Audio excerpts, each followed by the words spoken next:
Hello and welcome to the Overland Journal podcast. I'm your host, Scott Brady, and I'm joined today by my co-host, Matt Scott.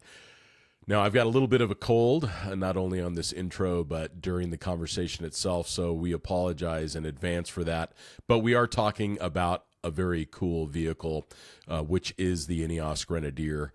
So Matt has recently purchased one on his own without any support or even knowledge of INEOS. And of course, I have driven one across the continent of Africa and across the continent of Europe without any sponsorship or compensation from INEOS.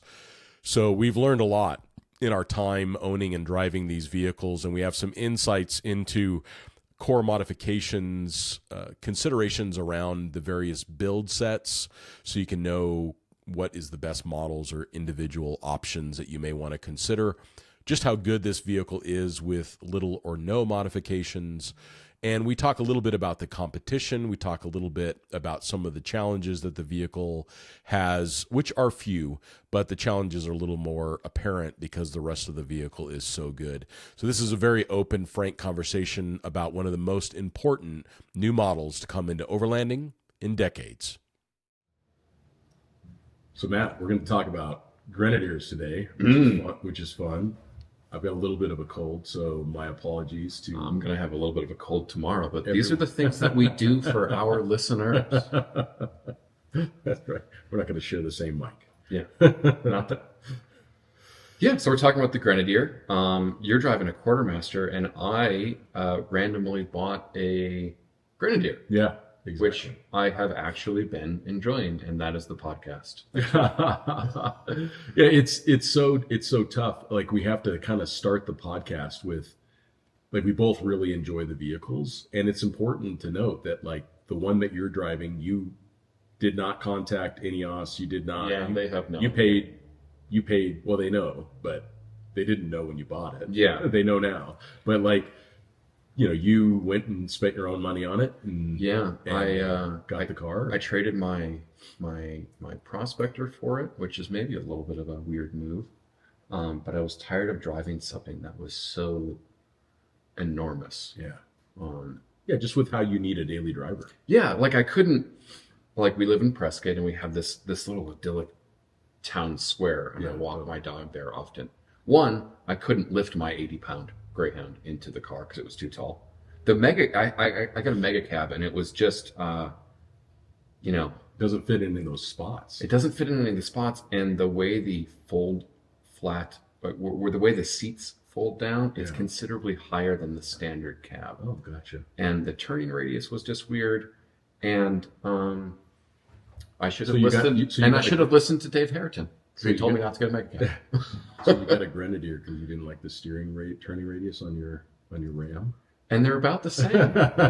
We'll talk about that a little bit later. But I think the key is that I've never been paid by INEOS to use these vehicles. We have gotten test vehicles from them because we just really believe that this is such a unique opportunity for there to be an entirely new car company that its sole focus is to make overland vehicles. Yeah. So it's considerably significant. So it's actually one of the things that I was most disappointed about from the media, even before they ever had a chance to drive the vehicle. People were being super negative, and it's like, how often in a lifetime do you get to experience a new enthusiast car company? Yeah. Like, give them a chance. Yeah. Give them a chance, and then actually test the vehicle properly, and then give your opinion. So I just think that for me, my goal was to test the vehicle properly, and how we test vehicles is we cross continents with them. Mm-hmm. So we were fortunate that INEOS was willing to give me unit number 372. Yeah. Throw me the keys, put it under my name, and give me a carnet to take it across Africa. Which is pretty cool. Yeah, super cool. So we were really able to give it a thorough, I would say, abuse. I mean, some of the road conditions were really abusive. I'm always mindful of my vehicle because my personal safety relies on me getting to where I need to go, but I certainly wasn't gentle on it. Yeah. And then we shipped it from Africa to Europe and drove it across Europe, and I turned the keys back in and it didn't even have a door ding. So it's possible. And it was also stock. That was one of the things that I really thought would be interesting, because I've never done that before. I've always either bought vehicles or been given long-term loaner vehicles and then modified them. Yeah. And I was like, let's see what this thing will do. Well, a lot of the industry that we work in is predicated on the aftermarket, right? Mm-hmm. For a long time, manufacturers did not make vehicles that out of the box could do what we needed them to do. So true. At a minimum, you needed it's not that you needed a lift, you just needed springs that were a little bit better Yes. for load carrying or even the tires a little bit better. I remember and you were probably here that day, when we got the VDJ 78s for Expedition 7. Oh yeah, I remember them coming in. They came Yeah. here to Prescott. I remember taking them to the Toyota dealer. Yes, exactly. and we decided to get some content on them stock. Now they had tubed tires, Yeah. and they had these like crazy commercial tires on there, but like they just don't have a lot of articulation. The tires were terrible, and I remember trying to take it up this little obstacle over in the Dells. Yeah. That was the day before, was done by like a Mitsubishi van. Like, what was that name of that cool couple from Spain that like? Oh, it was a Delica. Delica, yeah. Oh, yeah, that's Yeah, right. yeah. Yeah, they had a Delica, and like they did the obstacle like with, and this is, I ended up needing both lockers. I mean, those things had like 5 horsepower. Yeah, exactly. And little Fisher Price wheels on That's them. right. But I ended up needing 2 lockers in this Land Cruiser to finally get up and over the obstacle. And what it tells me is like, even though we see these pinnacle vehicles, these iconic vehicles as X, when they're modified, they really are. It's really good to try things out when they're stock. I remember not being able to drive over a curb in that car, and then having to put it in low range because I killed it. And I was like 21 at the time. And I'm like, oh my God, I killed this thing. Like, I mean, the good thing with the Land Cruisers, you really can't break them. But yeah, they break you. This is the first car that I really haven't like had an inkling to modify. Like It looks so handsome. I mean, just the way it is. I am that guy. Like I know that I preach that you don't need to, but I do enjoy, messing with cars, But I just I'm so content with this vehicle the way it is. Yeah. I'm gonna do some stuff on the interior. Yeah. But which is what I did. I mean, I needed a way to sleep on the inside, so Yeah. I did set up and I wanted a fridge, so I did put a fridge in there. I just ordered one of the Goose Gear systems. I'm not doing the full rear delete. Yeah. Because I want to have the back seats, because we're downsizing our cars so we can travel more, and I want to have a car that's semi-practical.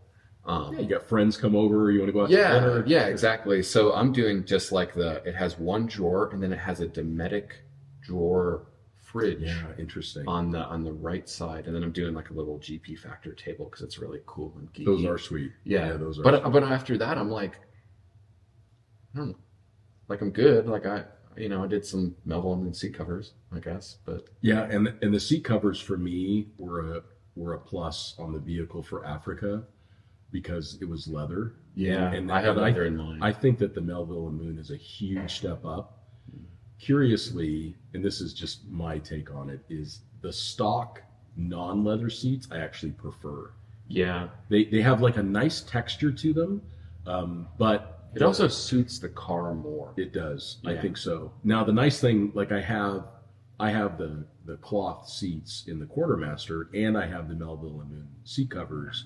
And I like the Melville and Moon because it does like add a little bit. It's a little bougie. Well, my safari cosplay. It's a little safari. I have the spare tire care cover, and it's like lion proofed. Yeah, and I also haul stuff around. Like in a 4-door truck, you end up using the back seat quite a bit. Yeah. Because there's times you don't want things to get stolen or fly out of the back. So I end up actually using the that's back where your seat. luggage goes when you go to the airport. Exactly. Or whatever. I put quite a bit of utility into that back seat, so I'm glad that I've got the seat covers on it. And the other thing that is a win for the seat covers is there's no pocket. Yeah, on the there's back no of the map seats. pocket. Yeah. So, Yeah. and with the Melville and Moon, which maybe, I mean, there's other great seat cover companies too, like Escape Gear and stuff. I don't know if those are made for the. Escape Gear does do. Okay. So, but one of the things that I think is an advantage of the seat cover, and I'm only speaking to the Melville and Moon because it's the only one I have experience with, but it has these cool little side pockets, and I use that for the winch remote. Oh, yeah. So the winch remote always lives in that little spot. And then, like, for example, in crossing Africa, like I had one side that I kept all the maps in, which was the back of the passenger seat. Oh, yeah. And then, I could reach in and grab it. And then behind the driver's seat is where I kept all of the documents. So I'd keep the carnet and I'd keep all that stuff. And it's a very deep pocket. Because there's not a lot of storage No. in that car. And I do believe that they intend to address some of that, because even the storage that throughout this podcast, we're just going to be really unfiltered because we have, between you and I, we have an enormous amount of time in these vehicles. Yeah. So it's going to sound at times that we're being a little critical, but it's only because I've spent a year and a half living in one. And I've driven to Starbucks dozens of times. No, you use it every Well, I don't day. go. Well, let's be honest. I every don't go to Starbucks. You go to Method Coffee. Method Coffee. That's right, exactly. Which, hey, Joseph. And Joseph, who owns Method Coffee, has a Grenadier. Yeah, Shiloh drives it. Shiloh drives it every day. Yeah, I think. So yeah, you're right. The storage is off. Like the glove box is impossibly small. I'd like to go back to kind of the general media approach to this vehicle. We were talking earlier, like it is really negative, and I like you kind of said it, and I had just really let it sink in. Like it seemed like a lot of people wanted this car to fail. Yeah, and I don't really get it. Like it's I mean, it's not perfect, right? But neither are a lot of vehicles. Like Ford's replacing like 90,000 engines in Broncos. Yeah. Like they've built a very solid car. That there are some things that need to be fine-tuned on it, but it's funny, like obviously we both have a lot of friends that are, car writers, and when I told a few of them that I bought a Grenadier, oh, why would you do that? They're horrible. And they drove it like 10 feet. Right. And God, like, and it's also it's the same thing with, I'm going to say this, like it's the same thing. It's the same response that I got with like the Tesla. Yeah. And I think that, a lot of these people, they get wined and dined by these PR people. And there's two things that I've noticed recently. When PR people get drunk, they're all scared of Tesla. I'm going to say scared of Tesla. Yeah. Because when you have a couple drinks and all you talk about is Tesla, yeah, like some of the Land Rover guys, it was the same thing. All of a sudden the INEOS started coming out. Yeah. Because their narrative for so long was that they couldn't build a new Defender. Right. Right. And then we got this thing that Jerry McGovern gave us, with his pocket square and his cravat. Yeah. I mean, it's a poser mobile at this point. And then here comes this real thing. And they feed this stuff to these guys in the same way that they did with Tesla. Yeah. And I see so many so many similarities there. Yeah. The car is not bad. It is one of the best built vehicles I've ever owned. Yeah. You've owned a lot. I've owned 70 series Land Cruisers. I've owned 80 series. I've owned every American truck. I've long-term owned multiple patrols. G-Wagons. Yep. I had I didn't own it, but I've driven patrols for months at a time. Like it's really well made. And I'm a G-Wagon guy, but the problem with the G-Wagon really is that they have an image problem. It's a reverse signaling issue. Like that's why I was always so drawn to the G-Wagon Professional. Yeah. Because it was just more authentic, but the image was already tainted. And now that they're on... that's why I got rid of mine. Yeah, like it was, granted, like I had like a flat black G-Wagon. It looks cool, but then I also had a diesel manual, sick. That thing was cool. Michael Potiker has it now from Myers Manx. And this is the G-Wagon I always wanted. Yeah. Which brings me to the Defender thing. I know that the vehicle was built because they would, like Land Rover would not sell the Defender rights. Yeah, and the tooling and everything else. And everything, to Sir Jim. To Sir Jim. But they ended up building a better G-Wagon. Yeah. And there's so many components on this, down to like the fonts and the sizes of like the labels that go on things, to the size way of the switches. The size of the switches, the way that the roof, when it joins the body of the vehicle, how it is like welded on top with this like spot weld, it's the same thing. Yeah. The little corner protectors are the same thing. The handles have to come from the same supplier. Oh, and surprise, surprise, Magna Steyr is actually the company that designed this vehicle. That engineered it, yeah. That engineered it. Yeah. Magna Steyr produces the G-Wagon for Mercedes. Yeah. And they also produce the Supra for Toyota, which is where the BMW Straight Six came from. Exactly. That's why it's there. And it's so interesting to me because... Rant over. Yeah, no. I mean, I think that the rant is justifiable. The first thing that I feel is always important as an automotive vehicle tester is the vehicle built to purpose? Yeah. So where I take real exception in some of the editorial that I've read is like they didn't realize what the vehicle was made to do. Like, does it drive the same as take your pick, like a Grand Cherokee? Of course not. Yeah. They're very different vehicles. It's literally built for different reasons. And that's not to take anything away from a Grand Cherokee, which is a great car. Yeah. But the Grand Cherokee is built for like everyday driving, long distances, city commutes. Its four-wheel drive system is there drive to get you to work when it snows. Yeah, minimal four-wheel drive characteristics, even though they're better than the average. But still, like the Grenadier was built to drive across Africa. That is what Sir Jim wanted, was a replacement for the Defender that he used to drive. Yeah. And so it was built to drive across Africa. Yeah. So if it feels a little stiff in the rear, it's because it has an 1,800-pound payload. Yep. Yeah, people do. I mean, there's a reason for it. It has built almost double the payload of my Prospector. Yeah. Now, like, AEV has to figure in all of these things, and I'm not gonna necessarily say that that's a negative, but it still drives really good. It's very quiet inside. Totally. You get a little bit of engine noise, but I don't mind that. It's not. You don't sit more now with the snorkel? No, but I crack the window and just let that turbo. Yeah, I love it. I like hearing the turbo. It feels good, right? And I think that there's a couple different buyers for this vehicle. There are the people that are buying it to use it. Like my friend Matt Pryor, that I've known for a long time. He is pulling a Patriot camper. Yeah. I mean, he's going to the countries that like I don't even know. Yeah. I mean, he's literally in Tajikistan with it right now. Yeah. And he has had zero issues. Right. He's raising 2 kids. He's with his wife. I mean, it is just like the thing has been off-road its entire life. Like he bought it and then just went. Yeah. I mean, like, he's a very practical guy. He's an airline pilot, used to fly like jets and the Royal Air Force. Really cool guy. You should. What is his Instagram? Wild Earth something shoot. Yeah.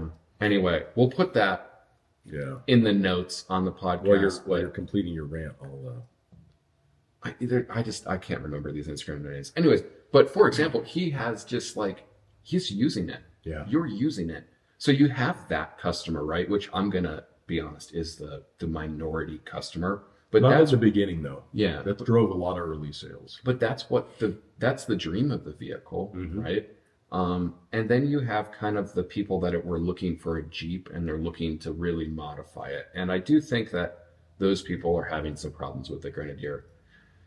It's not meant to be put on 37s and to have a lot of things done to it. Like, it's kind of done, and honestly, like, it's like a diminishing return to buy the vehicle and then to just change everything for it. Those are the vehicle modifying types. Yeah. And I just haven't found for the Quartermaster, it's a longer wheelbase. Yeah. So I was a little more sensitive to breakover angle. And then I have the camper in the back a lot of times. So I did go with an increased rate of the spring in the rear. It's still a factory iBox spring, but it's a little taller and a little more rate to it. So I did go with a 34-inch diameter tire, and I'm really glad it fits stock. The front suspension is stock, and I'm really happy with it. Like, it off-road, it's great. Yeah. But, you know, let's talk about tire size. One of the really cool things when you look at like the Carrillo axles, which there's some peculiarities to them and how it was set up. Mostly it's related to the steering. They're all high pinion axles. So like the diff pumpkin doesn't sit down lower. So like in theory, you don't need a larger tire. Like, I'm not saying, you know, it's fun to do this stuff. I like to do this stuff, but it's the first vehicle where I've kind of been like, like, you know, like I was at the gym last week, and I parked next to a JK on 35 with a little lift, and I'm kind of looking underneath, and I'm like, oh man, the actual ground clearance is pretty similar. Yeah. And I like the fact that I can, like, I recently got a Costco membership. I'm a Gold Star member. One day maybe I will be an executive member. But like, you're walking out of Costco and there's the tires there. Yeah. The tire size for my Grenadier is just sitting there. Like, you know, so if you had a problem, you know, that's part of the idea, part of the ethos with overlanding is it's about the travel. It's, you know, you're not going to find an obscure tire size. It's why I didn't change the tires for Africa, even though I wanted to, just from the looks perspective. But a 265/70 R17 is what comes on a Hilux. Yeah, it's everywhere. So it's everywhere in Africa. If you need to get a tire, you can get that tire. I do want to finish my thing on the last group. Is there's definitely a group, and you see them on like these INEOS Facebook groups and stuff. It's the person that was looking for a G-Wagon, or they were looking for a luxury SUV. And I think that people need to make the distinction between a high quality vehicle that is not luxurious and a, you know, the G-Wagon is both high quality and luxurious, which is why it's $250,000. Exactly. But like, there's people that maybe should have bought a Defender. The Defender, in my opinion, is not a quality vehicle. It has a lot of, like, I have several friends that have had to replace engines. They have gremlins, or they're perfect. You know, some of them are good, but they do cost roughly the same. And I think people are like, oh, the interior is gray plastic. I'm like, yeah, because it's meant to be used. Yeah. It doesn't have cheap leather on it. It holds up. Like, at the end of the Africa trip, like, the car looked the same. The frame is galvanized, painted, and then waxed. All of the body panels are galvanized. Yeah. So if you're the type of person that's going to keep a car for a long time, and God knows that I am not that person, but I love this might be the first. This might be the one. Like, it's just really well made, and I appreciate. It's like the difference of buying, like, you know, a Filson duffel bag versus buying an Abercrombie and Fitch duffel. I don't know. Like I don't know what's like something that's trendy and quote unquote luxury, but actually isn't that well made. Right. It's like most things. That's fashion. It's like heirloom quality vehicle, and you're paying for that. Right. And it's niche. So the people that are in this third group that are just looking for a car to signal with, they seem to not be happy with it. Yeah. And I guess I get that, because you get in a Defender drives better. It's a little faster. It's a little smoother. Yeah. You know, it's independent front and rear, airbag suspension. It's going to drive more luxurious. Like, but most people are buying this car because it has recirculating ball steering. That's right. Now, there's some improvements that can be made with it. Yeah. So I think maybe this is where we go into. I think we should talk about the front axle. Is, I don't want to call it a junk show, because it's not that it's not durable, but Carrillo is a tractor axle company. Yeah.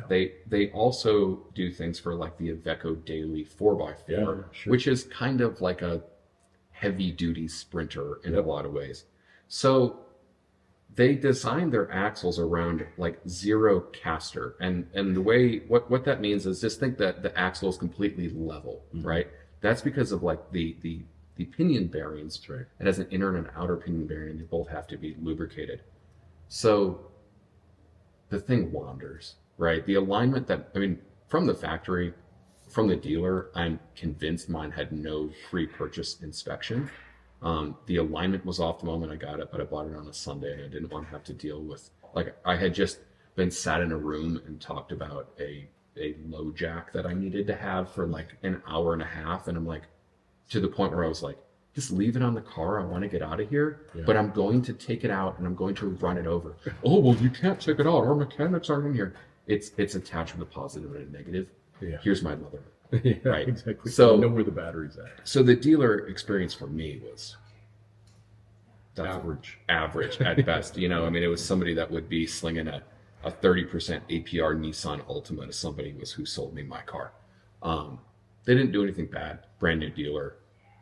Not going to mention them. But the front axle needs work. Yeah. And then it's also the front drive shaft. These front drive shafts are failing. They have a problem. They do. They have fixed that. There's a fix now. Hopefully. No, it's in any new production because they restarted production. It's all fixed. Okay. But they need to get better at telling people that, you know, like I have to say, like from these forums that I'm on, INEOS needs to do a better job at community outreach for an enthusiast-based brand. Yeah. Which they need to realize that they are. I mean, it's like a joke on these forums that like you ask INEOS a question and they ignore you. You know, they need to get better at that. They need to communicate better. You know, they've been supposedly promising this software update for the car for a considerable amount of time. And it's just to a lot of people on these forums. I'm not saying my experience. Yeah. You know, that they just sold some cars and they're used to selling petrochemicals or whatever with no aftermarket support. And it really seems to like vary. Like one of the dealers, a Warner INEOS in Salt Lake, has a phenomenal reputation. Yes. Red Nolan has a phenomenal reputation, where I think that there are a lot of dealer groups that picked up a new brand and they're not really fitting that concept. Yeah. But, you know, it would be great if INEOS would say, hey, there's a fix out for this. Because I know people that without a lift have had front drive shafts blow up. I know people with lifts that have had front drive shafts blow up. And it all goes back to this front axle having zero caster baked into it. Now, like a Wrangler will have somewhere between 5 and 7 degrees. And that means it's just kind of tilted up a bit. And that front drive shaft angle is better. Where with this vehicle, it has a CV style drive shaft with the Rizeppa joint on both ends. They had to do that for the operating angles, but the operating angles from the factory, in my opinion, preclude the vehicle from being lifted. Yeah. Until they cut. That's why I haven't lifted. Yeah, until they cut and turn that axle, so to speak. It's an old term where like literally you would take the knuckles and you like cut them and re-weld them. Mm-hmm. I'm not going to have that done on this vehicle because I don't trust anybody to do it. They've got to fix that. Well, what they have done is put a new drive shaft on there with an increased operating angle. Yeah, and so that may solve it. The joint has a greater operating angle. Yeah. But I don't think that the vehicle, I don't think it makes any sense to lift it more than about 30 millimeters. Mm. And there's a bunch of reasons for that. It fits a 34 stock. Yeah. So with a 30 mil lift, you can fit a 35. Do you need, I mean, realistically, like other than if you're just trying to signal something, or if you're doing recreational four-wheel driving, which I don't know that the Wrangler. I don't know that. Yeah, the Wrangler is going to be a better choice. It's lighter. It has 4-to-1 transfer case. You can buy an AEV Jeep on 37s for the same, if not less money, and it will walk circles around this thing off road. Well, and the main reason for that, and a lot of people forget this about Jeeps, the reason why the Grenadier is so comfortable is because the body is the width of like a Defender was. That's right. Yeah. So whereas a Wrangler, the width of the vehicle is the tires and the fender flares, not the body. The body sits well inside 6 or 8 inches in, which is why they're better off road, because they have better clearance. They have better angles. Yeah. But the Grenadier is so much better for travel because there's, I mean, I had a 100%. I had a Gladiator I actually really liked that car. I had zero issues with it. They are really did the whole violent. AEV thing. Yeah, like that 3.6 motor has been made in the squillions of numbers. They have it figured out. But I'm also pretty tall, and I was tired of hitting my head on a roll cage. Yeah. Because the Wrangler is inherently compromised by the fact that the top is removable. Like, it is a part of that vehicle's heritage. It would be like making a 911 that wasn't rear-engined. It's just, they really can't get away from it, but it severely constricts the amount of space that's inside. So as you were saying, not only is the body of the vehicle narrower, you then have a roll cage that then has protective padding around it. You know, the rear storage of the Wrangler is suboptimal. Yeah. Right? And then they add a subwoofer, which makes it even less optimal. Like, I mean, it was a small pallet, admittedly, but I put a pallet in the back of the Grenadier. Yeah. Like, that's crazy because those rear doors, which one, I love the ambulance doors because it was always the forbidden fruit, right? Like, kind of being a G-Wagon guy. But it's actually really nice. And a Land Cruiser guy. It's what you always wanted. Like, I had my little camera case today. I just opened the little small door, put it in, and close it. I don't have to mess with the side that has the tire. That's right. So, you know, I do want to say, like, with this axle thing, I'm not like, it's not that I'm not happy with the vehicle. I'm actually so in love with the vehicle that I'm dealing with it, but it does need to be addressed. And that's my impression. The same thing is that the vehicle is so good, it's so fit for purpose, that the steering stands out as being not up to the same standard as the rest of the car. So let me just describe what is exactly going on around the steering. Somebody might be interested in buying the car. So the vehicle uses an electric pump, so it gets this like notchy, like randomly boosty kind of feeling at slow speed. The turning radius of the Grenadier is 4 feet wider than the same of a Wrangler, and the Wrangler has a longer wheelbase. Yeah. So you're getting into like full-size truck turning radius, and it's very noticeable. Like even trying to do a U-turn in an intersection. So you notice that the turning radius is very wide. Now, the reason for that is it has a front-locking differential. So and this has always been the case. It's the same for a Power Wagon and everything else like that. They manage the amount of steering lock to keep the vehicle from within specs, so that way an inexperienced driver isn't off-road. They get nervous or anxious and they lock both diffs. Now they feel like they're sliding or whatever. They go full hard lock left. And they grab skinny pedal. And they grab skinny pedal, and there's a really good chance you're going to break the diff. So, or an axle, which is why the turning stops are where they're at. It's a way to protect the front axle. Yeah. And that is common actually in a lot of different vehicles, but it's more noticeable in the Grenadier. So that's the reason why the turning radius is what it is they're trying to make sure that the inexperienced driver doesn't. And the steering is very slow. So when we say... And slow to return to center. Yeah, when we say slow, I mean, it's just, you know, if you've ever gotten in a car and it's very cold, shout out to like my Midwestern folks, and it's -40 and your power steering fluid is molasses. Yeah. It kind of feels like that. Yeah. So the effort, well, and then there's also the lock-to-lock steering, which is almost 4 turns from fully locked on the left to fully locked on the right. It's considerably slower than like a Wrangler or frankly, even a full-size truck. That's right. So the combination of slow steering with it's not that the turning radius is like a barge. Yeah. You know, it's like I said, about 4 feet more than a Wrangler. It's that you physically can't get the wheel turned fast enough for like pulling into a parking spot.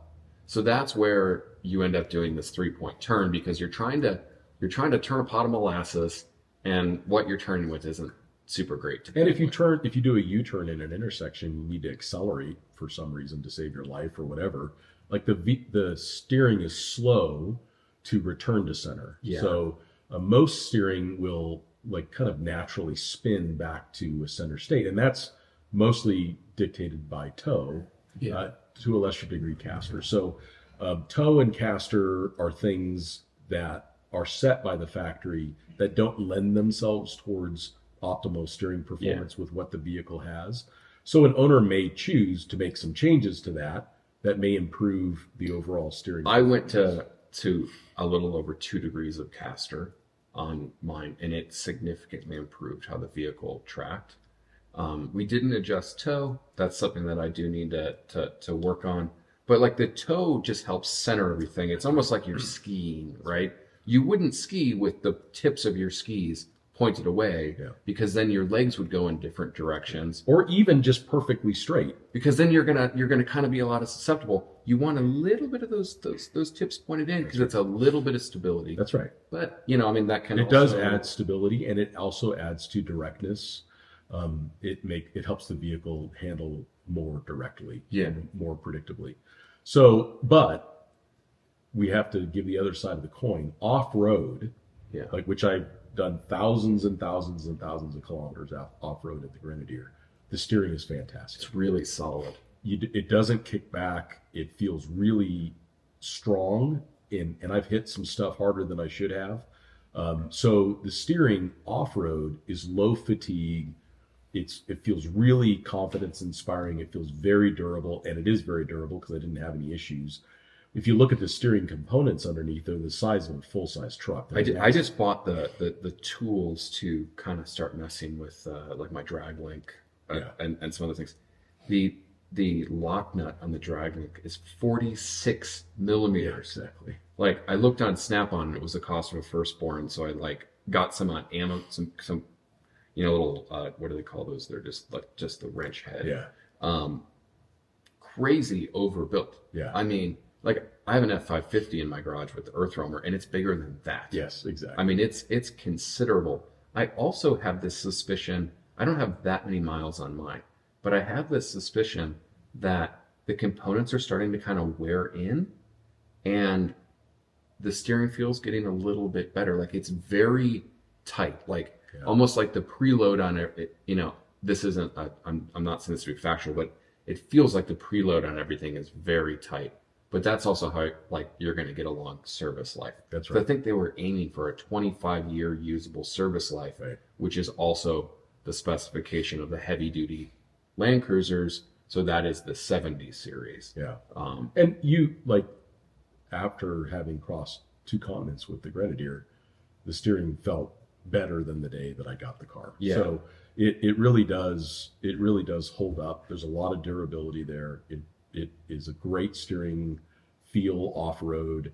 I'd like the turning radius to improve off-road, but we're talking about this because it's really important that we are being fair and balanced, despite the fact that Matt and I both really enjoy the car. Yeah.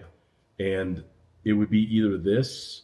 I mean, I think of the vehicles that I would want to buy. It would either be a Grenadier, or it would be like an AT4X Canyon, or it would be the Rivian R1S. Those are the 3 cars that I would consider buying. Those were the 3 cars I was looking at, but I already had an EV and I'm tired of pickup trucks for a little bit. Yeah, exactly. So, but the Grenadier for me is a vehicle that I recommend frequently to people, and people like Matt, people like me that crossed Africa. We're having, Matt prior, we're having good success with them on long trips. Yeah. So they're holding up. Yeah, I mean, I'm not trying to be negative on the vehicle. It's just that it's so close. Yeah. That it's almost frustrating. It to me maybe. Someone's gonna figure it out. The aftermarket's gonna figure out the steering, and then of course INEOS will figure out the steering. So. It's the best way maybe I would say is it's like the car has a track alignment. If you drive a race car in the parking lot to get to the track, I mean, little bumps that you cannot even see without a level or something, they move the steering. Yeah. You wouldn't want that on the road. And I think INEOS went too far biased towards off-road this should maybe be an optional alignment. But they need to, this isn't a joke, they need to return to center, Well, and also, like, there are other vehicles. There's Wranglers that are solid front axle. There are, obviously the G-Wagon. The G-Wagon that I owned, which was 30 years older than... It drives a lot like a G-Wagon. I remember the first time I drove... But the turning radius and the return to center wasn't an issue. the G doesn't even have that great of a turning radius. Like, it's a bit... the steering's also very slow. It's also a bit cumbersome. But it's still somehow but it's a better. little bit better. So it's like, and it's 30. I mean, they've been making this since the 70s. Yeah, exactly. The car is, the Grenadier is so close, right? So close. There's some things in the software, at first I was like, oh, the infotainment is laggy or buggy. I'll actually take that back. I don't think that it's laggy or buggy. It's just that they're a small company, and so the most annoying thing about it is it's the speed warnings. So for 2024 in Europe, for European market vehicles, they have these mandatory ADAS systems, advanced driver assistance systems. So these are the things like my wife's Subaru has it, and I'm sure you can turn it off, but you never do. You're a little too close to the white line.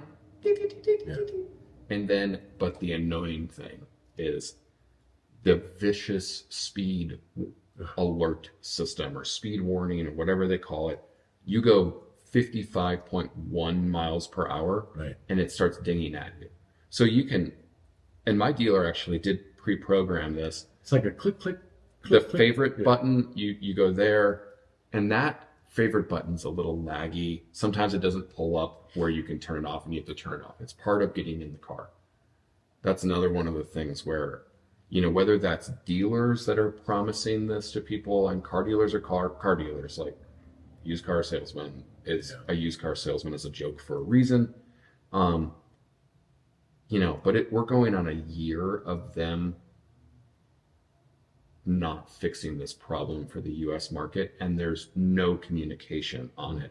So then when a company isn't communicating, then people start to make shit up. They're just going to fill in the gap. They fill in the gap, right? So then with that, kind of where I was talking about, these user groups, and granted, whenever you have a user group, people go there when they have a problem. They go there when they want to complain or they want to vent.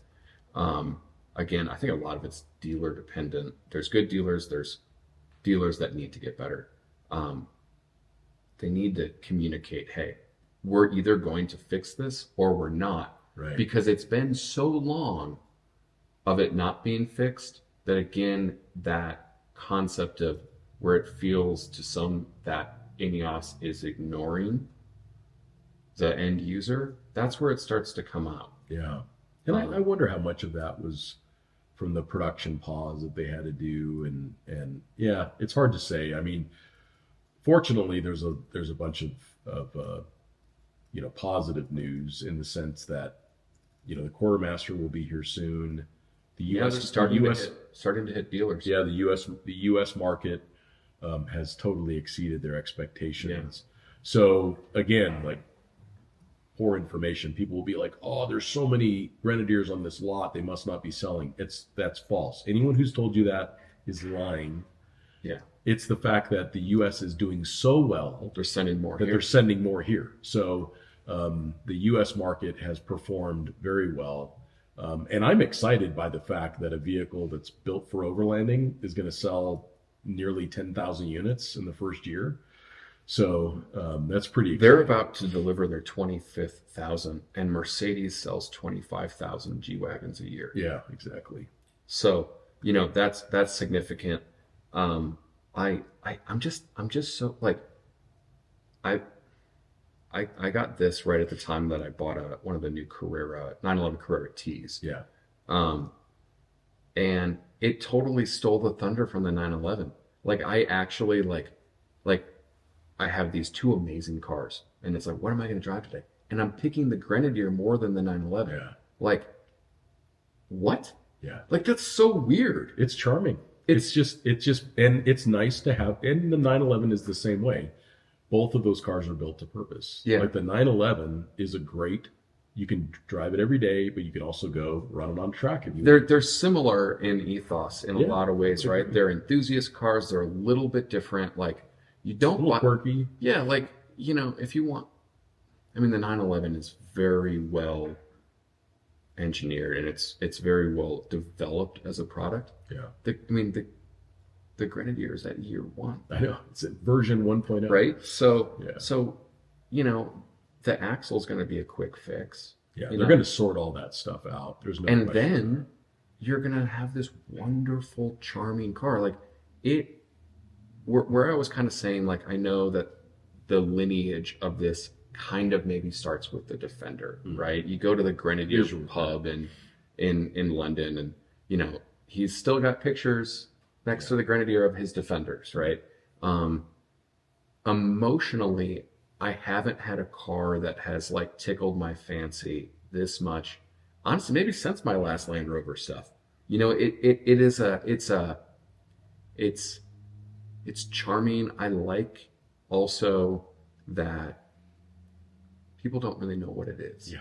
So like, do you remember like 15 years ago? In the U.S., most people think it's a G-Wagon. Yeah, like, but do you remember like In long Africa, time most ago people thought it was a Land when Rover. overlanding was kind of a novelty? Yeah. You know, and you'd be driving something and you're kind of like the car had purpose. Like the Grenadier has purpose and it has that same like curiosity. Yeah. It has the same, like I get in it and there's a bit of wanderlust where some cars have become so vanilla in their approach that the emotion can kind of, like, it was always the argument for Toyota. And that's what happens when something loses its authenticity. Yeah. So I think that that's the reason why a 911 is so charming, is because it's a very authentic vehicle. Yeah. And it's very much true. Like if you get in a Super Duty, it feels authentic. It feels like it's built to do what it's doing. And I just like the fact that you get in a Grenadier and there isn't fake wood. Yeah. Like they didn't spend money trying to signal something that's fake. Like there's not, whereas like that's unfortunate, like the direction of the Jerry McGoverns of the world is like, let's make things that signal as opposed to perform. Yeah. And we need things, I want things that perform. I want things that do a job. It's just that whole, like, the car seems to subscribe to that buy once, cry once mantra. Totally. It is, I mean, from first interaction with it, you are quite aware that it is built solidly. Yeah. I mean, it's pre-wired to the roof rack for lights. If you get the high load auxiliary switchy doodles. Exactly. Mine's pretty base, right? So maybe that's interesting. You have lockers. I have lockers. So I basically, I wanted instant gratification. At least you picked the right color. I got the Scottish white. So good. It just fits the car. Like, to me, steel wheels, Land Cruiser, Defender, you know, visions of Africa, they're always white. They're always white. Yeah. I think the magic mushroom that you have is really, really cool too. If there was a magic mushroom, you know, maybe I would have gone for that, but this is what it would have been bad. As background on that, Scott and I tend to buy the same clothes. Well, we bought separately. We bought, you know, a moon watch on the same exact day without each other knowing. Yeah, like, that's super obscure. It's bad. So mine is not a trial master. It is not a field master. Initially, I was kind of like, you know, like, I mean, I think Belstaff's cool. I think Sir Jim also bought Belstaff. He did, yeah. Which is cool because it was kind of, it's back on course. Like, Belstaff was, again, that heirloom, you know, it's a jacket that you would buy and you'd wear for 20 years. And it was cool to have it with patina, right? Yeah. So I didn't, though, really like the Belstaff thing because it was like, man, how do you say it? Like, it just didn't feel right for the car. You know, like it's, you know, Belstaff's expensive. It's a luxury brand. So then you're trying to like buy the luxury signaling version of the thing that's meant to be the utility thing. And I was a little conflicted on that as first. I don't have as much of a problem with it now as I did, because I realized that the things that the Trial Master comes with, it's a good spec. Yeah. Basically, right? Like you could pretty much That's go. what the quartermaster is. You really could go get a Trial Master Grenadier, and when I say Grenadier, I mean Quartermaster too. It's kind of a Wrangler Gladiator thing. Yeah. That would be the car you'd want to drive. I do not have the auxiliary battery. I wish I had it. I don't have the high load switches. You know, would I really need it? I don't know. It would be cool to have the 500 amp circuit for the winch and that kind of stuff. I don't have a winch. You know, but I do have the little compass, and I think that that's charming. Totally. I do have heated seats, which is nice. I believe at the time you could only get heated seats with leather. That's right. Now you can get heated seats with the cloth. Exactly. I would have went for the cloth because I think it fits the vehicle better. And it's then just more comfortable. It's interesting. I do have the heat insulated windows, like the nice. tinted window package. I wouldn't have chose that, but I'm not, like, we live in Arizona. I'm not like unhappy about it. And my MSRP was just over $78,000. I got a $2,500 rebate. That's what INEOS is running. I believe they're now doing a $5,000 rebate. And, you know, like I was talking to my wife Laura on it, and I'm like, it felt expensive, but when you really start to look at what vehicles cost these days, it's not that bad. I don't think so. I mean, it's definitely premium, you know, but like you can buy $100,000 plus Jeep Wrangler. I'm not even talking AEV. Yeah. You know, a Super Duty is 80s, 90s. Yeah.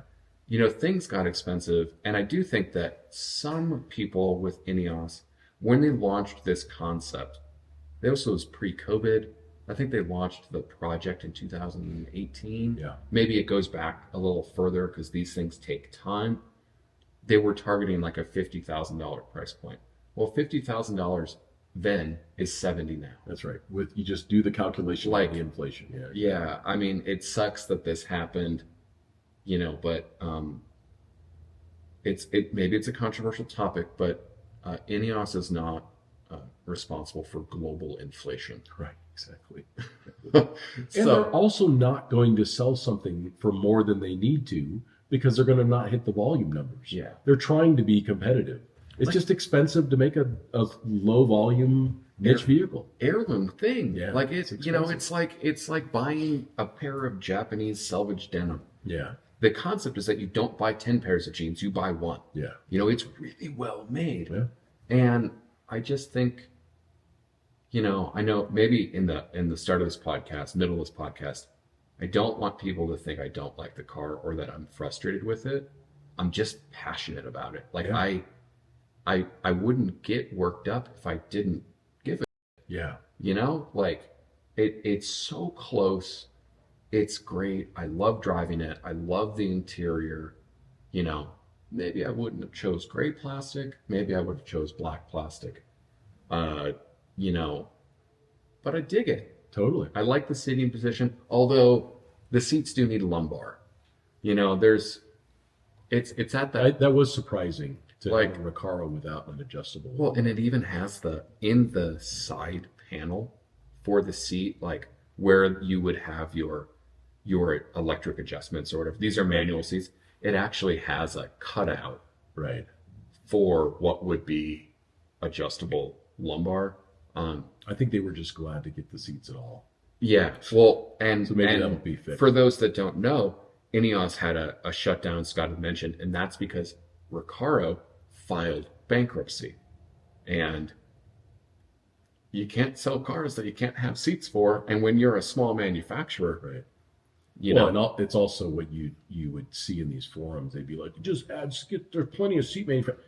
Like you have to get recertified on safety. Everything. And like it is not an easy thing. that is literally where the human, the Yes. little fleshy bit interfaces with, Yeah, the is car. from the seat. Exactly. So Yeah, airbags and passenger, safety and Everything. all of that stuff is all need to be recertified. So yeah, that's a challenging thing to overcome. Maybe let's pivot a little bit towards like accessories, the things that you would do to modify it.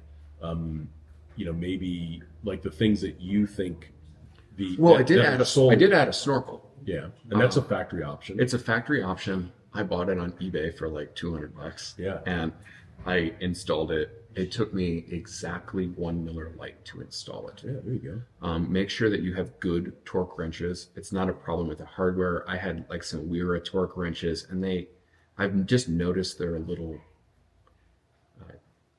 funky. Yeah. Because the bolts can be a little shallow from INEOS, not that they're weak or anything. But it went right on. The hardest part is kind of figuring out how you thread the side turn signal through the snorkel. I mean, it's a raised air intake. I know that there's going to be somebody that drives an FJ Cruiser with driving gloves that's going to correct me. But yeah, that looks kind of cool. Yeah. But that's a factory thing.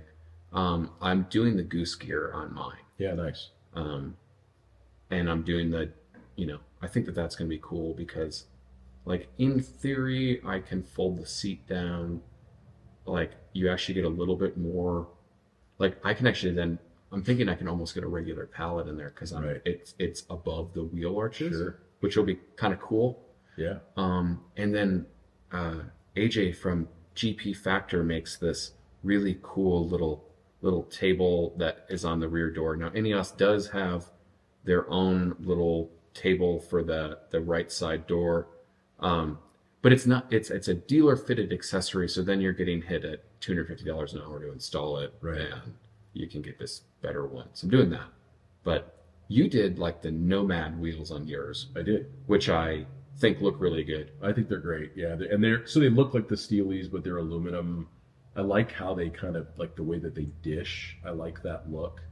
And then I put a 290 or 285/75. That's what it was. 285/75/17 on there, which is a nice tall. That seems to be like the correct size tire if you're gonna go up. I think so. And so you end up, it's nearly 34 inches in diameter, and it's only about 11 inches wide. So, and BFG will come out with a 34 10 50 17 again, which I think is probably even a little bit narrower, which is probably just a little bit better.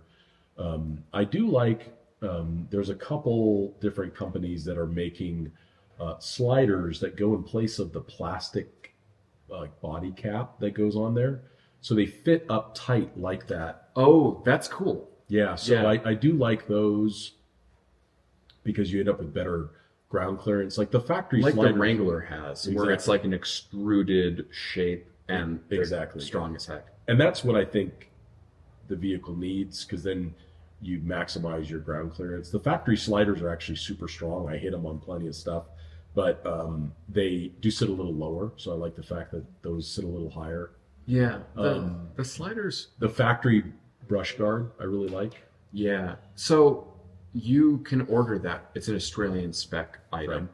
I believe you can get it South Africa too. South Africa. It's not in the U.S. probably because, again, like the seats, they would have to probably do a lot of safety stuff. There are a few companies that are making a very similar, visually identical one in the U.S. and then you're saving considerably on overseas freight. Sure. GP Factor does make one of those. Yeah. There's a few other companies. I just probably would go with that one because they actually like. Between AJ and Ren, they have Grenadiers. They carry, yeah. Here's my like the thing that gets me all hot and bothered that I love is the Alucab Silencious. Okay. Excelsior. It's a weird name, but it's their pop top. Like there's the Hercules. They have one for the 70. They have one for the Defender. They now have one for the Grenadier, and I know that they actually, like INEOS actually provided a vehicle. They did. I saw to Alucab, like before they were even out. So like they really are making efforts. But I just keep thinking, I'm like, we're thinking of this concept that we're planning, and the plan has been to take the Earth Roamer, and then I'm like, Oh. Yeah, on the occasion this that is you an want to option. camp, it's super simple. Yeah, like Rin's got one on his, so they're doing. I saw them out winter camping with it, and it looks good. Oh yeah, Like the interior even looks good. Oh, yeah, like for they really put some effort into how that was going to look, what it was going to look like, and again, like you could just go buy like a Trial Master that has all your stuff, ship it to OK 4-wheel drive. I think Tiny Rig Company is also doing one. Yeah. They're in California, really, really nice guys, and go. And then you're like, you have already the interior living space. And you're also at the East Coast. So like you get the thing done, you show up, yeah. and then you drive it up to Halifax and you ship it over to Iceland. Like, It's like it gets like, it keeps me up at night, I'm just like sitting there. I'm like, oh man. No, yeah, that's what keeps me up at night. No, millions of other things. Global warming. The polar bears. So like quite quickly these vehicles are becoming like dialed. they really It's are. really cool. Yeah, I think people get a little bit too excited about big tires because I think people are used to Wranglers.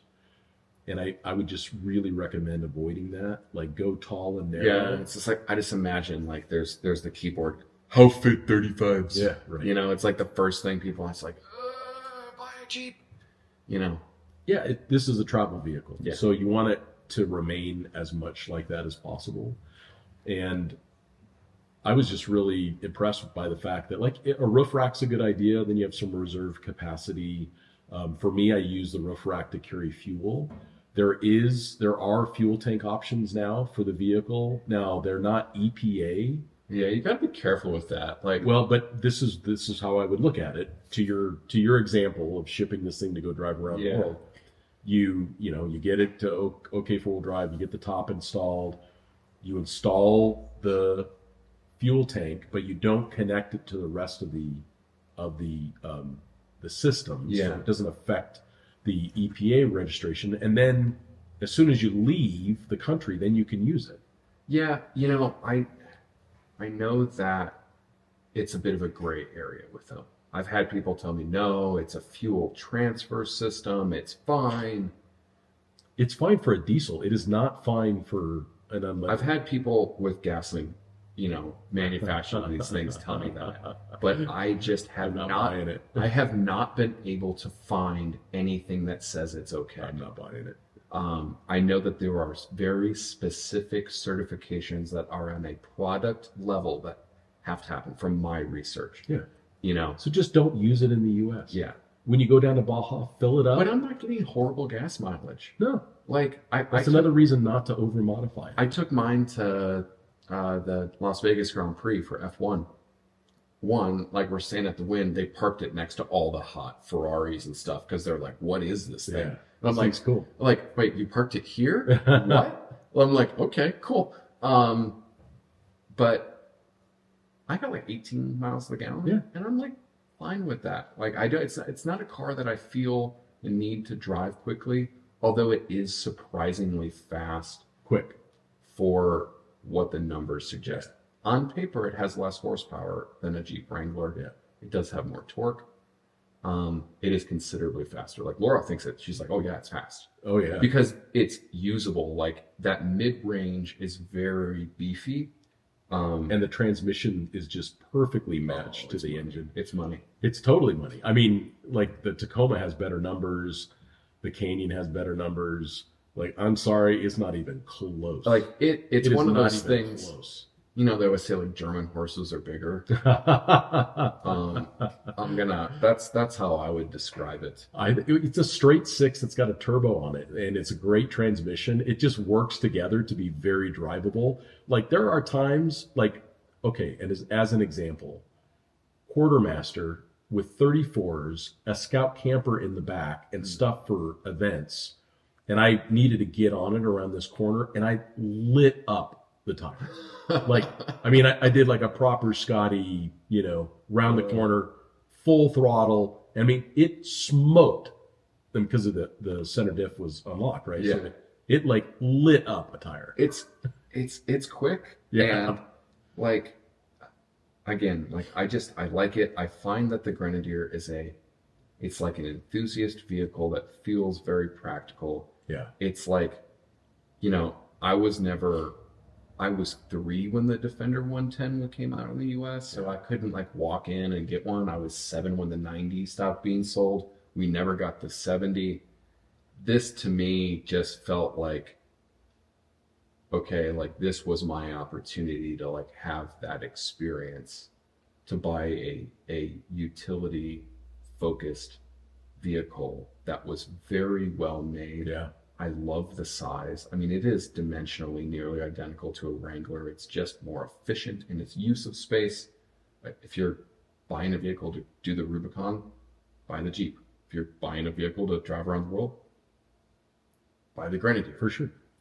And think about this. It's the only pinnacle overland vehicle that we can buy off the lot in the United States. Yeah. Now, if Toyota ever brings the 300 back, serious competition to the Grenadier. If Lexus comes out with the 700 Overtrail plus things that there are rumors around, that's going to be a great competition too. But this is a pinnacle overland vehicle that's built to purpose that you can buy for $75,000. I think it's important to talk a little bit about the competition for it out of fairness. I do think that the closest competitor for it is the new 250 series Land Cruiser. For sure. It just didn't excite me, like. Great vehicle though. Great vehicle. I mean, like honestly, like everything that we've said about the Grenadier also applies to that car. Except for that the Grenadier is better off-road. You think so? Absolutely. I've spent a ton of time in both. Yeah. The ground clearance on the 250, especially at the front, independent, like the front skid plate and everything, it's like 8 inches at the front. So it's a trail dragger. The 250 is. I also think though that the 250 just has more aftermarket support. So if you are, it'll be easy to fix. If you're like Wrangler on the left, which is like the rock crawling side, and on the right you have the Grenadier as the Overlander. Typical Toyota, they kind of come out in the middle. And it's a great vehicle. I love the fact that you have a sway bar disconnect on it. I like the fact that you have a rear locker in the Land Cruiser. The fact that it has a center diff lock. It's all-wheel drive. It feels good. I think it looks great. It's very handsome. It looks good. It's a very practical shape.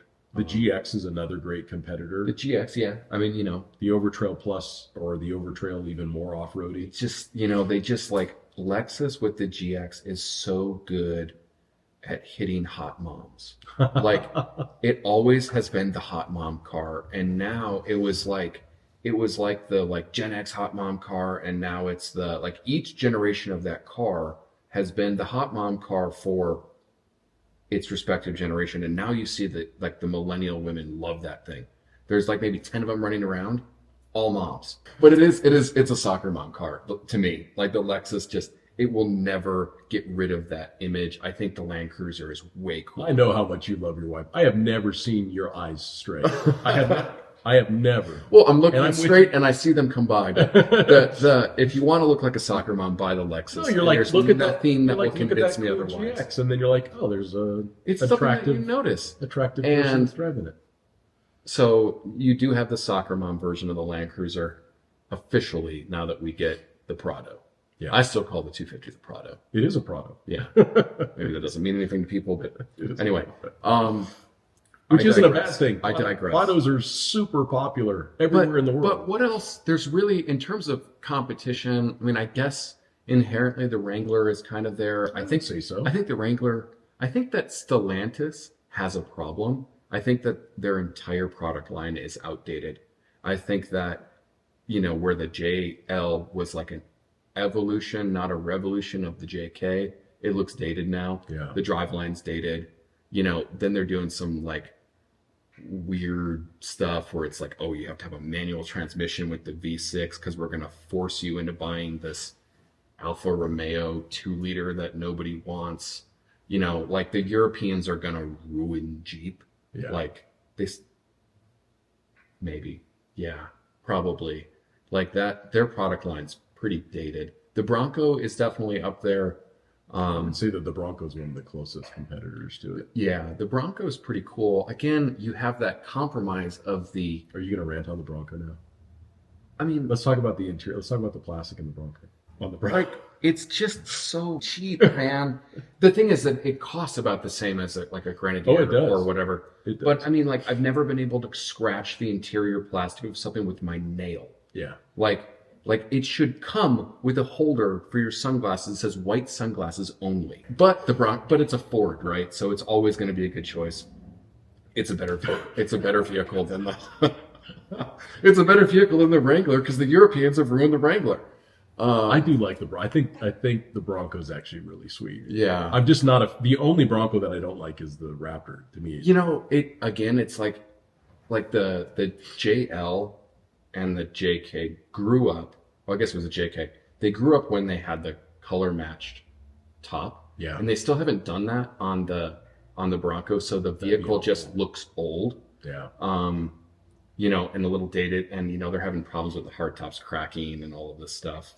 But it's Ford. They're gonna fix it. Ford realistically has in the US, probably the best complete off-road product line. Oh yeah. Right now. Yeah. I mean, everything from that Raptor R is mental. It's insane. It's mental. I was just writing a thing about the new Earthroamer LTX that came out, and I was looking into the chassis. The cabin chassis has 950 pound-feet of torque with a 10-speed transmission. Yeah. The drive lines that Ford is putting out are class-leading. Yeah, they're world-class. But also GMC, GMC and Chevy with these AEV partnerships, but they're all on pickups. Yeah. They don't have like an SUV. Yeah, they've got to address that. Yeah. And then they brought back the Blazer and they put it on the 300 credit score. Like, I literally can't get approved for anything else crossover. Like, why would you buy that thing? Like, you're not buying that car because you want to. You're buying that car because you have to. Yeah. And why? Yeah. Like, why would you ruin that name? Yeah. With that car? Like, yeah, they could have gone retro with it. They could have been their Bronco. Like, there was the Bronco Sport. They could have been their Bronco. Right? But even the Bronco Sport is, kind of that Subaru alternative. Absolutely. It fits the ethos of the Bronco brand where, like, come on, guys. Yeah. Like, well, and especially it's kind of like when we talked about the steering, it's more like GM has gotten so good with their trucks recently, in the last 3 years, especially with Dave's involvement. They're so far ahead of the rest of their product line that it makes everything else stand out as really dated. Yeah. But their trucks are they're really good. Like that AT4X Bison 2500. Yeah. That thing. Yeah. I gotta take a few breaths in between this. Phenomenal. Yeah, but again, not a truck. So, I think if I was looking at the Quartermaster, though, it would be really hard for me to choose between the Quartermaster and the GMC. That's exactly where I'm at. Yeah. I'm having to choose between the two. Now, this is how if I had to sum up the Quartermaster in one word or one sentence, it's a heavy-duty midsize. Yeah, that's the size of a full size. Yeah, it's like the original Tundra. Yeah. So it's like a 7/8 size. It's definitely bigger than the other midsize trucks by a little bit, a little wider. So it's a heavy-duty premium midsize truck, and that's hard to get. So whereas the Canyon AT4X AEV is a premium high-performance midsize. Yeah. Like off-road, this is not about the Canyon, but like that AT4X Canyon off-road is absolutely insane. Yeah. It's so good that it was silly. It's so good that it was silly. 35s with great suspension. Front and rear lockers. Yeah. So good. The Quartermaster. And lighter. It's the lighter Quartermaster for me, I think that it looks great, but it's expensive. Part of that is because of tariffs. Yeah, chicken tax. So how tariffs work for some of our listeners is when the tariff gets applied, it gets passed on to the customer. Yeah. That's why it's more expensive. And they're like $85,000 starting. Yeah. So you're competing with like I mean, you're looking at like a Super Duty with a Tremor package. Yeah. And it is. It's but like that's I mean, it's a protectionist tariff. That's what that's there for. Yeah, Just the Quartermaster protect feels our like industry. a 7/8 Super Duty Tremor. Yeah, I think they look cool. Like my father-in-law really wants a Quartermaster, but he also tows and he does the things that are expected of an American pickup. I drive unique vehicles all the time for my job, and I have never, in all of the years that I've been doing this stuff, had such a broad range of people talk to me about a vehicle than the Quartermaster. It's more, I mean, the Grenadier kind of blends in just because of the shape. The Quartermaster is just totally different. You know, the number of people who are like doing, iPhone shots going down I-17. It's the Defender 130, right? I mean, and it has the same problems as the 130 with turning radius. It's the most Scotty vehicle I have ever had. Mm-hmm. So I'm like super smitten by it. I just also I just want to make sure I'm considering all my options for whatever the next truck I mean, the GMC is better. I'm just going to say in some way, as a daily driver, no question. But it's going to be worth about $12 in 5 years, and it's a GM. Like didn't Sinway's bed on his previous generation Colorado was literally split, like the side of the fender, just like the sheet metal tore. Well, I mean, it first of all has a Lightner rack, which doesn't flex. Apparently, that's stronger, which doesn't surprise me. Yes, and then Sinway drives off road he drives off road more than anyone that I know. Yeah, other than maybe Bill Burke. I mean, Sinway drives off road all of the time. Well, he's going between Colorado and LA, and then he goes on dirt. I'm going to go left here, or I'm going to go right here. Yeah. So that dude has more off road miles on that. Yeah. Than I'm sure even the GM engineers have. And the new generation of these trucks is better. Yeah, for sure. Yeah, I mean, if you're looking for something, as a guy that has vehicle ADD that goes through cars very quickly, I don't think that you'd keep the GMC. But I mean, I like them both. It's for very different reasons. The Quartermaster's a Scotty car. It's the most Scotty thing I've ever had. But it's like $30,000 more. 25, yeah. Because it's almost 70 for the AT4X. Yeah. Okay. The big difference is the payload. So the Quartermaster, you can get it up to 1,800 pounds of payload. 1,825 to be specific. So here's my last argument against the Quartermaster, the Gladiator.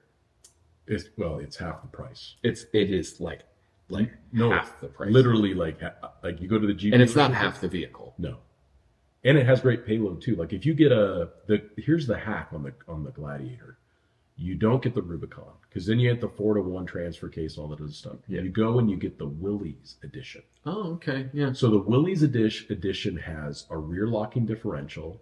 You can get it with the max tow package. Yeah.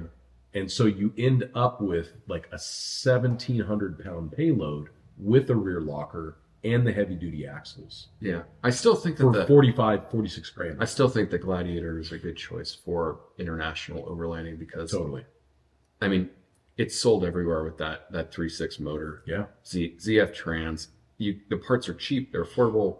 You can get it fixed, but I'm this isn't about Jeep, but I am concerned about Jeep. They had at one time they had a massive brain drain.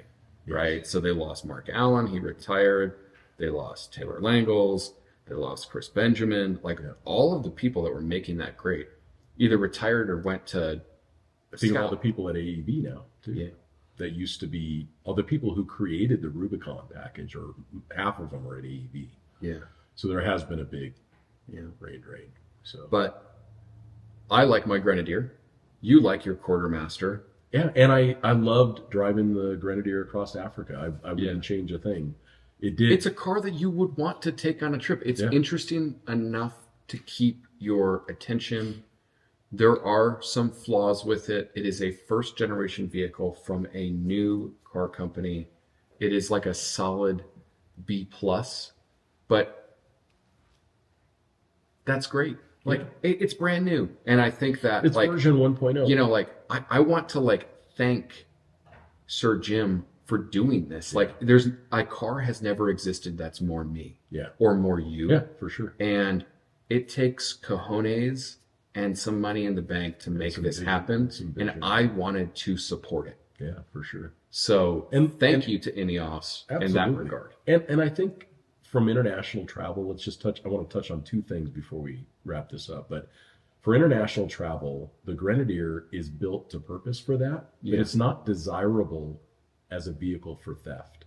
So we have to remember that if you drive a 70 series Land Cruiser, in some countries, you are literally, it's like the GX. Every piece on it can be dismantled and sold on their street. That's right. So that was one of the things that I felt a lot of peace around driving the Grenadier across Africa.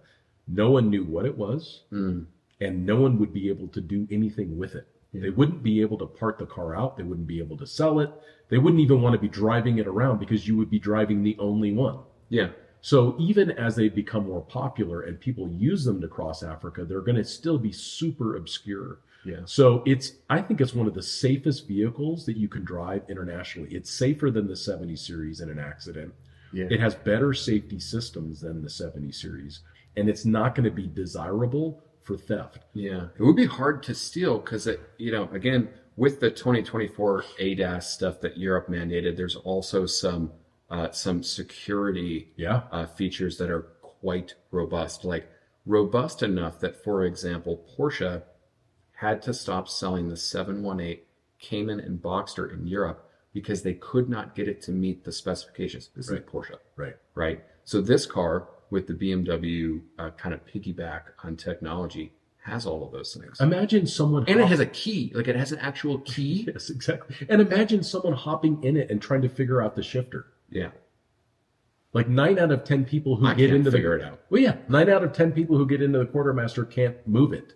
They can't. It takes them a second to figure out how to shift. Yeah, so the weird BMW shifter. Yeah, which once you get used to it, it's fine. But like, and that none of that is to take anything away from the 70 series. The 70 series is amazing. Yeah. I just think that that's another advantage for international travel is you're not going to be a target of theft. Petty theft, someone breaking in and grabbing your stuff, absolutely. But someone holding a gun to your head and trying to steal your car, no. Yeah. So we'll get ended on kind of an international thought for that. Yeah. So, but if you haven't driven one, go check it out. Go to it. There's dealers. Yeah, there are dealers popping up. Yeah, all over the country. There's one in Phoenix now. There's dealers all over the place. So go drive one. Yeah, check it out. Let us know what you think. You can send us a note. Cool. And you can send your hate mail to me on Instagram at MattExplore, and you are at scott.a.brady. Yeah.